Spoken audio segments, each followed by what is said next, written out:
Informasi selanjutnya pemirsa, anggota Komisi 3 Dewan Perwakilan Rakyat fraksi Gerindra Habibur Rahman resmi dilantik sebagai Wakil Ketua Komisi 3 DPR pada Selasa 4 Juli. Habibur Rahman dilantik menggantikan mantan Wakil Ketua Komisi 3 DPR fraksi Gerindra Desmond Junaidi Mahesa yang telah wafat beberapa waktu lalu.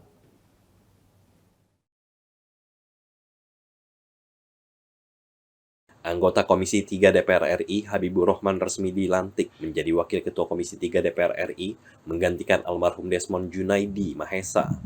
Pelantikan berlangsung di ruang rapat Komisi 3 DPR RI Kompleks Parlemen Senayan, Jakarta pada Selasa 4 Juli 2023. Momen tersebut dihadiri oleh Wakil Ketua DPR RI Sufmi Dasko Ahmad, Ketua Komisi 3 DPR RI Bambang Wuroyanto, dan Wakil Ketua Komisi 3 DPR RI Pangeran Khairul Saleh. Sufmi Dasko Ahmad mengungkapkan, fraksi Gerindra telah menunjuk Habibur Rahman menggantikan almarhum Desmond melalui surat nomor A787 fraksi Gerindra DPR RI yang ditekan pada 3 Juli 2023.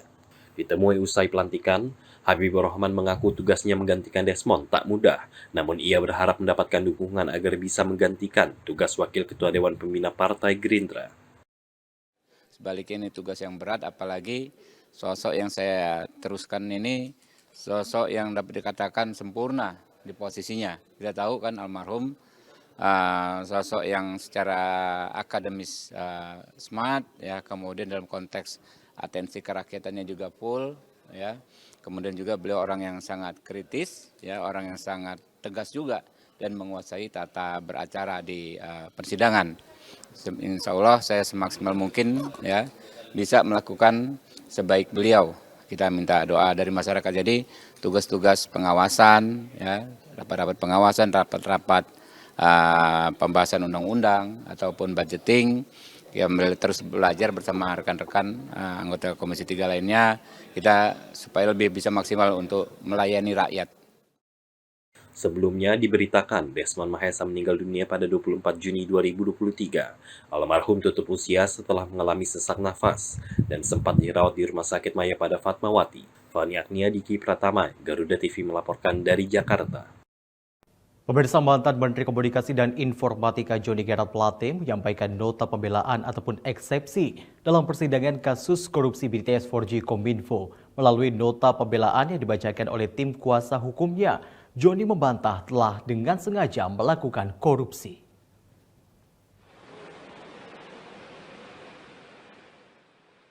Mantan Menteri Komunikasi dan Informatika Johnny G.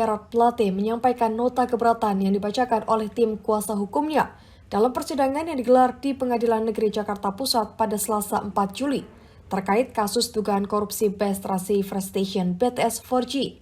Seusai berjalannya sidang, anggota tim kuasa hukum Johnny Plate, Dionysius Yasmin Pongkor, mengatakan bahwa ada sejumlah hal yang disampaikan dalam nota keberatan tersebut. Salah satunya yakni terkait kapasitas Plate dalam proyek tersebut sebagai Menteri Komunikasi dan Informatika adalah selaku pengguna anggaran yang kemudian mendelegasikan proses proyek kepada Badan Aksesibilitas Telekomunikasi dan Informasi atau Bakti Kominfo. Sehingga Plate bukan menjadi pihak yang bertanggung jawab atas adanya permasalahan hukum yang berlangsung dan dakwaan yang dijatuhkan tidak tepat. Berdasarkan ketentuan undang-undang, tanggung jawab kalau terjadi permasalahan hukum sudah tidak berada lagi di pengguna anggaran, kecuali dianggap ada intervensi. Kami melihat di dalam dakwaan itu, kami menganggap tidak ada intervensi yang dilakukan oleh pengguna anggaran, misalnya mengatur pemenang proyek. Itu tidak ada yang didakwakan kepada kita.